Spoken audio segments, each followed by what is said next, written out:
The vast emptiness of space was broken by the gleaming spires of the Galactic Council's headquarters. Floating in orbit around a distant star, the massive station was a symbol of power and unity for thousands of alien races. But for humanity, it was about to become a source of unimaginable pain and fury. Inside the Grand Council chamber, representatives from hundreds of worlds gathered. They sat in rising tiers, their forms as varied as the planets they called home. Some had scales, others tentacles, and a few were barely visible energy beings. At the center of it all stood the High Counselor, a tall, willowy creature with shimmering blue skin. Order, order in the council. The High Counselor's voice boomed. The chamber fell silent. We face a grave threat to our galactic peace. The human race continues to expand unchecked. Murmurs rippled through the crowd. Humans were the newest members of the galactic community, having achieved faster than light travel only a century ago. Their rapid growth and adaptability had made many of the older races nervous.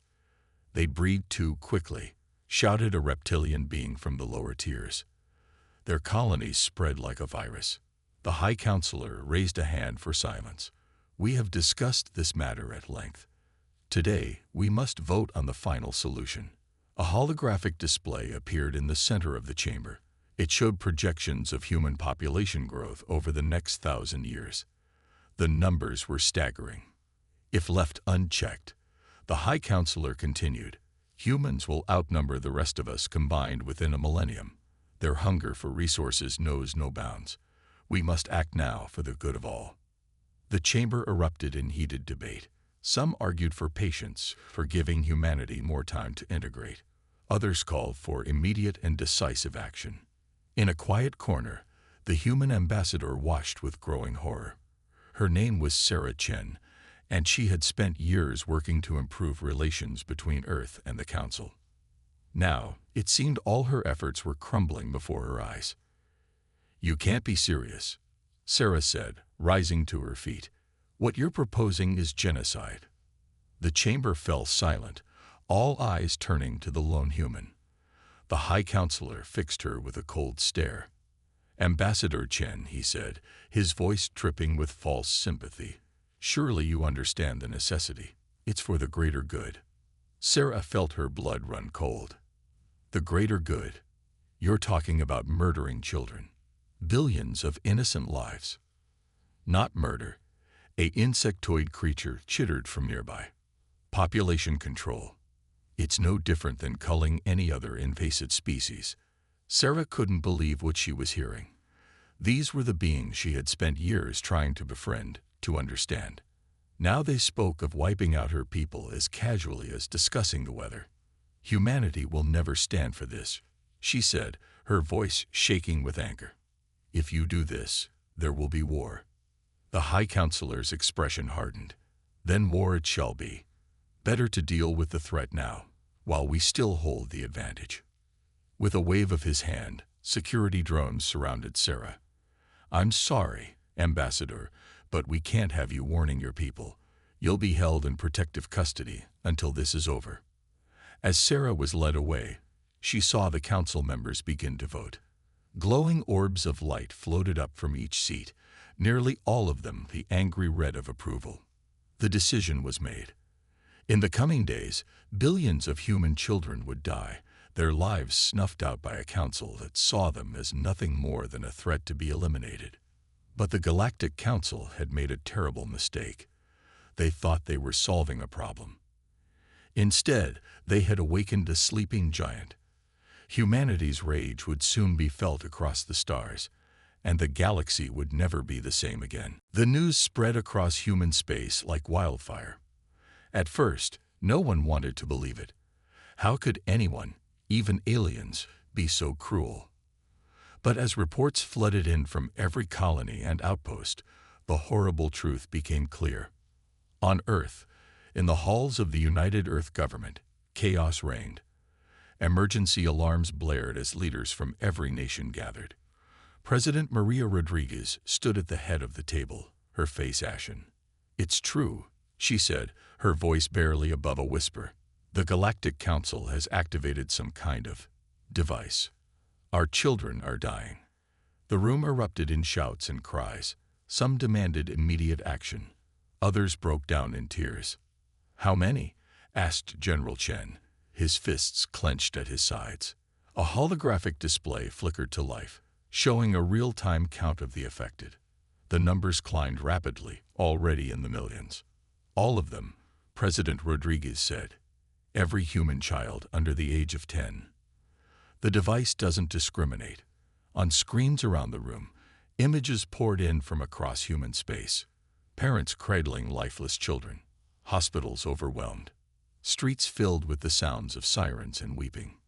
In a colony on Mars, little Timmy Peterson had been playing in the biodome with his friends. One moment, they were laughing and chasing each other through the red Martian soil. The next, they all collapsed, their young lives snuffed out in an instant. On the distant world of New Eden, Sarah Connor watched in horror as her twin daughters gasped for breath. She tried everything. Medicine, CPR, even ancient prayers. But nothing could stop the Council's cruel device. Back in the meeting room, General Chen slammed his fist on the table. "We need to strike back. Now." "With what?" another official asked. "Our fleet is no match for the Council's forces." President Rodriguez raised her hand for silence. "We will fight," she said, her voice growing stronger. "But first, we need to save who we can." She turned to the room's main screen, where the face of Dr. Emily Chang appeared. The scientist looked exhausted, her eyes red from crying. "Doctor," the president said, "please tell me you have something." Dr. Chung nodded. "We've analyzed the energy signature of the Council's device. It's like nothing we've ever seen before, but we think we can block it." A glimmer of hope spread through the room. "How?" several voices asked at once. "We can create a shield," Dr. Chung explained. "It won't save those already affected, but it should protect the children still in the womb and any future births." President Rodriguez didn't hesitate. "Do it. Whatever resources you need, you have them." As the meeting continued, plans were made. The shield would be the top priority. But they also needed to prepare for war. Humanity had been peaceful for generations, but now they faced an enemy that had struck at their very heart. Factories across human space were converted to produce weapons and ships. Every adult who could fight began training.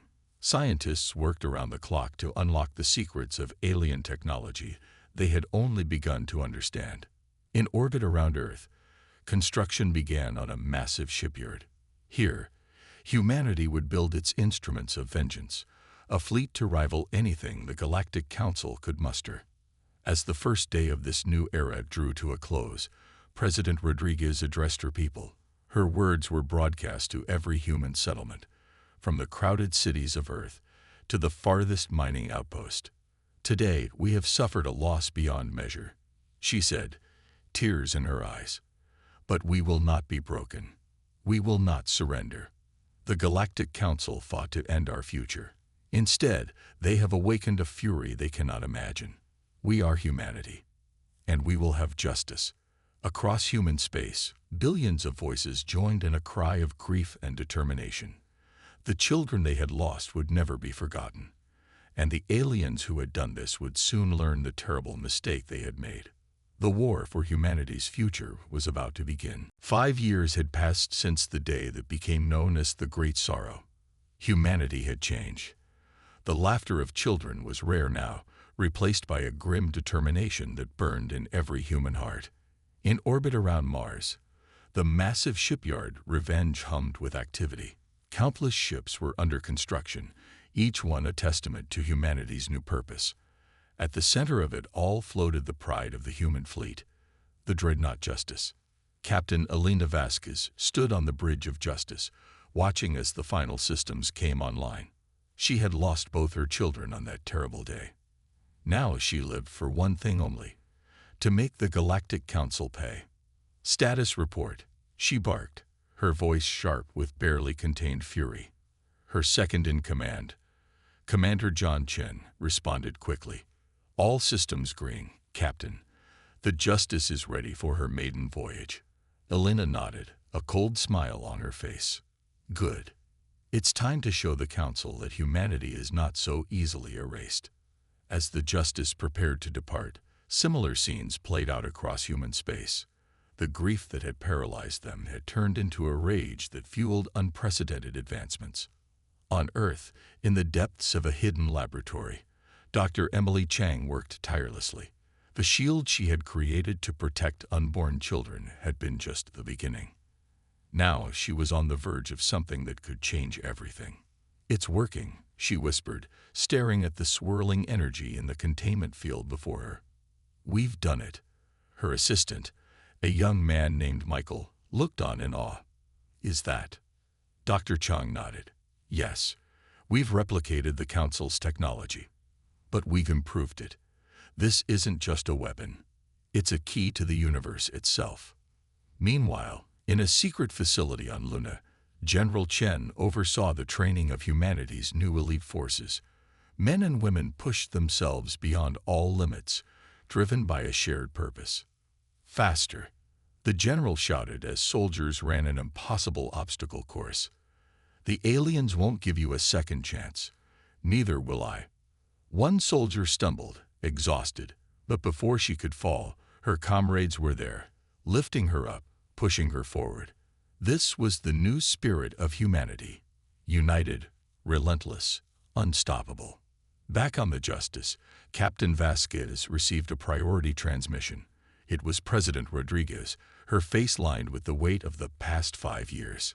"Captain," the President said, "we've just received intelligence. The Council is gathering for their centennial meeting. Every major leader will be there." Alina's eyes narrowed. The perfect target. President Rodriguez nodded grimly. "Exactly. This is the chance we've been waiting for. But Alina, we need to be better than them. Remember why we fight." For a moment, Alina saw again the faces of her children.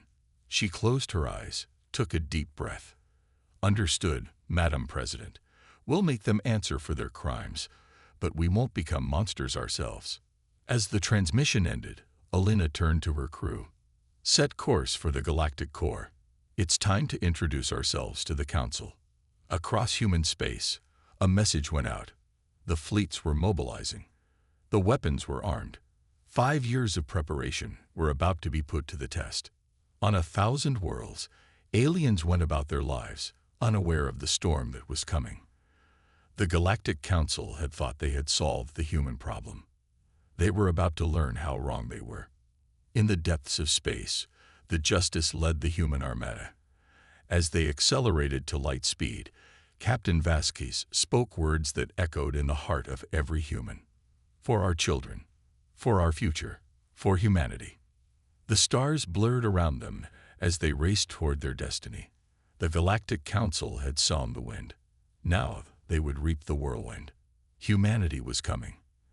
And the galaxy would never be the same. The Galactic Council's grand meeting hall buzzed with activity. Representatives from 1,000 worlds mingled, discussing trade deals and minor disputes. None of them noticed the slight shimmer in the air as cloaked human ships took up positions around the station. On the bridge of the Justice, Captain Alina Vasquez watched the alien diplomats on the main screen. Her hand tightened on the arm of her chair. "All ships in position," Commander Chen reported. "Waiting for your order, Captain." Alina took a deep breath. This was the moment they had waited for. "Commence Operation Reckoning," she said, her voice steady. Across the human fleet, soldiers and pilots sprang into action. Cloaking devices dropped, revealing hundreds of warships. The aliens in the council chamber looked up in shock as alarms began to blare. Inside the station, hidden human operatives moved swiftly. They had infiltrated months ago, preparing for this day. Now they activated jammers, cutting off the council's communications. The High Counselor, the same blue-skinned alien who had condemned humanity's children, rushed to the central podium. "What is the meaning of this?" he demanded. His answer came in the form of heavily armed human troops materializing in the chamber. Transport technology, reverse-engineered from captured alien tech, allowed them to bypass all defenses. Leading the strike team was Colonel Sarah Chen, once the human ambassador, now a hardened soldier. She strode towards the High Counselor, her face a mask of cold fury. "In the name of humanity," she declared, her voice echoing through the chamber, "you are all under arrest for crimes against sentient beings." Panic erupted. Some alien representatives tried to flee, only to find all exits blocked. Others reached for weapons, but the humans were faster, their reflexes honed by years of intense training. Outside, the space battle had begun, but it was unlike anything the Council forces had expected. Human ships moved with impossible speed and precision, their weapons punching through alien shields like they weren't even there. On the Justice, Alina watched the battle unfold. "Status report," she ordered. "Enemy ships are in disarray," her tactical officer reported. "Our new quantum torpedoes are highly effective. We've disabled their main defense grid." Alina nodded grimly. "Launch the Nexus device." From the belly of the Justice, a small probe shot out. It looked insignificant compared to the massive warships, but it carried humanity's secret weapon. As the probe neared the center of the Council fleet, it activated. A sphere of swirling energy expanded rapidly, engulfing ship after ship. But instead of destroying them, it simply stopped them. Frozen in time and space, the alien vessels hung motionless. Back in the Council chamber, Sarah Chen and her team had secured the area. The High Counselor and other leaders were in custody. Many of the alien representatives looked shell-shocked, unable to comprehend how quickly their dominance had been overturned. Sarah activated her comm link. "Colonel Chen to Captain Vasquez. We have control of the station. Prisoners secured." Alina's voice came through, tight with emotion. "Well done, Colonel. Prepare for Phase 2. As the human forces consolidated their hold on the Council station, a message was broadcast across the galaxy. On countless worlds, aliens gathered around view screens to see the face of President Rodriguez. "People of the galaxy," she began, her voice firm but not unkind. "Today, humanity has taken control of the Galactic Council. We do not do this for power or conquest, but for justice." She paused, letting her words sink in. 5 years ago, the Council committed an atrocity against our people. Billions of innocent children were murdered. We have come to ensure that such a crime can never happen again. As the message continued, reactions across the galaxy varied. Some worlds erupted in panic. Others, long oppressed by the Council, celebrated. Many simply watched in stunned silence. On the Justice, Alina Vasquez allowed herself a small smile. This was only the beginning. Humanity had made its stand. Now they would reshape the galaxy into a place where no species would ever again threaten the innocent. The stars themselves seemed to hold their breath, waiting to see what this upstart race would do next. The days following humanity's strike against the Galactic Council were filled with chaos and uncertainty. Across the galaxy, long-established power structures crumbled as news of the Council's defeat spread. On the captured Council station, now renamed Humanity's Hope, Colonel Sarah Chen worked tirelessly. Her job was to sort through centuries of Council records, uncovering hidden truths and long-buried secrets. "You need to see this," Sarah said, calling Captain Alina Vasquez to her makeshift office. She pulled up a holographic display showing a star map. The Council wasn't just oppressing humanity. "Look at these worlds marked in red." Alina leaned in, her eyes widening. "There are hundreds of them." Sarah nodded grimly. Each one represents a species the Council deemed a threat. Some were enslaved, others eliminated entirely. The revelation sent shockwaves through the human leadership. What had started as a mission of vengeance was quickly becoming something far larger. Meanwhile, on Earth, Dr. Emily Chang faced an unexpected challenge. The advanced technology she had developed to counter the Council was now in danger of falling into the wrong hands. "We can't let this happen," she told President Rodriguez during an emergency meeting. "If these weapons spread across the galaxy, we'll have chaos." The president nodded, her face etched with worry. "What do you suggest?" Emily took a deep breath. We need to establish a new order. Not like the Council, but a true federation. One that protects the rights of all sentient beings. As humans grappled with their new role in the galaxy, reactions from other species varied wildly. Some, like the Zordlaxians, who had suffered under Council rule for millennia, welcomed humanity as liberators. Their ambassador, a towering insectoid named Kesk, arrived at humanity's hope with an offer of alliance. Your people have done what we long dreamed of. Kesk shittered to Colonel Chen. We stand ready to help build a better galaxy. Others were not so welcoming. The Drakans, a warrior race that had enjoyed special privileges under the old council, mobilized their fleet. Their warships gathered at the edge of human-controlled space, a clear threat. On the bridge of the Justice, now patrolling near the former council capital, Captain Vasquez received the alarming news. Draken fleet detected, Captain, her sensor officer reported. They're charging weapons. Alina's mind raced. They couldn't afford a prolonged conflict, not when the galaxy was so unstable. Then she remembered the secret weapon Dr. Chang had provided. Prepare the Harmony Beam, she ordered. As the Draken ships approached, itching for a fight, the Justice unleashed its newest technology. A wave of golden energy washed over the enemy fleet, but instead of destruction, it brought understanding. The Draken crews suddenly found themselves experiencing the memories and emotions of humans, feeling the pain of their loss and the justice of their cause. Weapons powered down as the warrior race came to a stunning realization. On Earth, President Rodriguez addressed the United Earth government. The chamber was packed, with billions more watching the broadcast across human space. We stand at a crossroads, she began. We have the power to reshape the galaxy. The question is, what kind of galaxy do we want to create? She outlined a vision of a new galactic federation, one built on principles of justice, equality, and mutual respect. It would not be easy, she warned.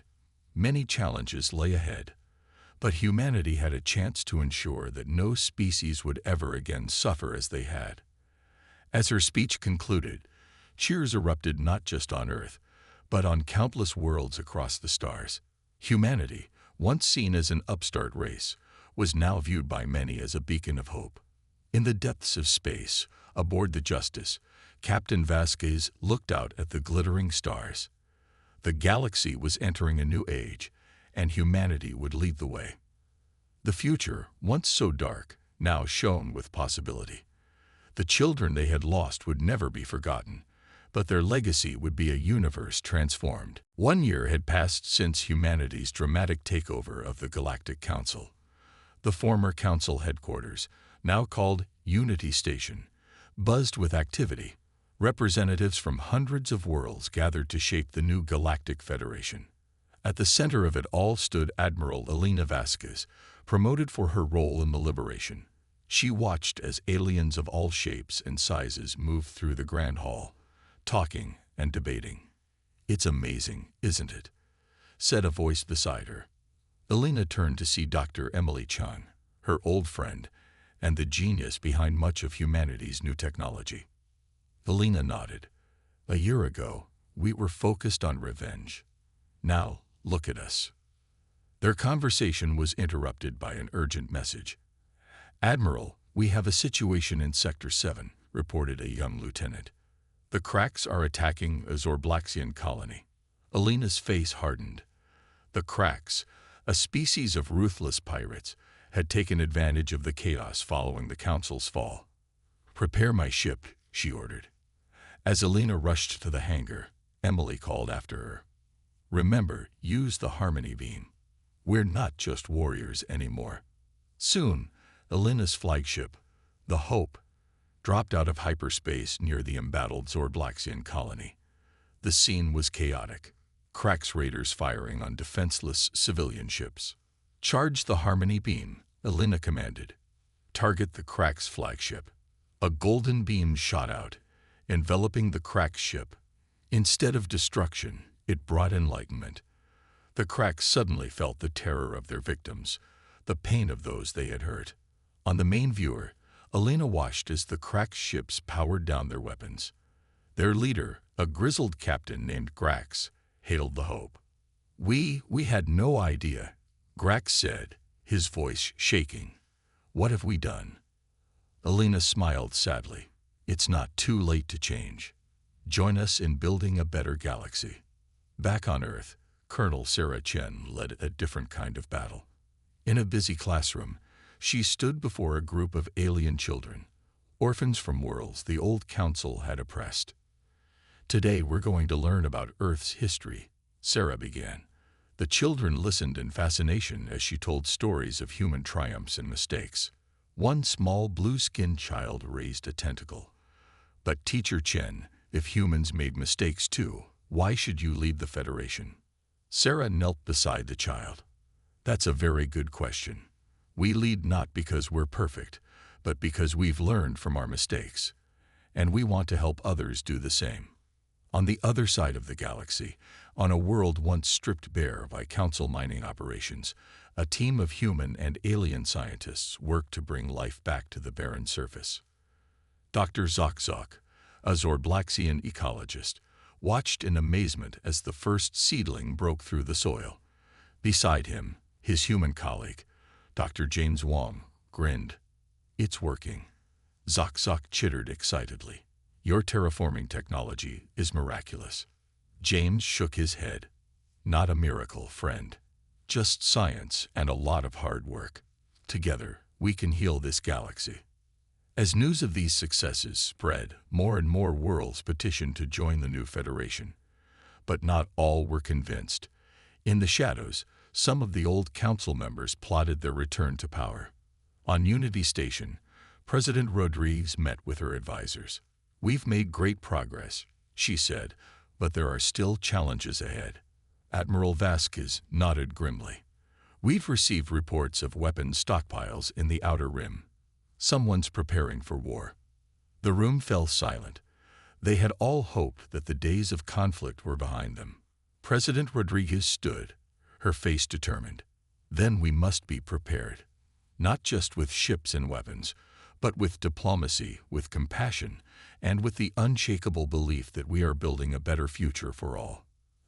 As the meeting ended, Elena looked out at the stars. The galaxy was vast, filled with wonders and dangers. But humanity had faced its darkest hour and emerged stronger. Whatever challenges lay ahead, they would face them together, not just as humans, but as part of a greater galactic family.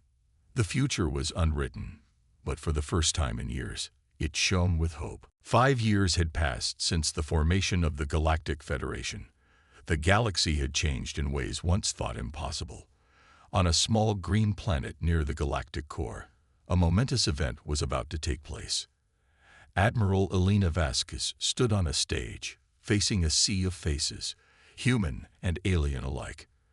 Behind her loomed a tall monument, covered in a shimmering cloth. "Today," Elena began, her voice carrying across the hushed crowd, "we remember the past and celebrate the future." With a nod, she signaled, and the cloth fell away.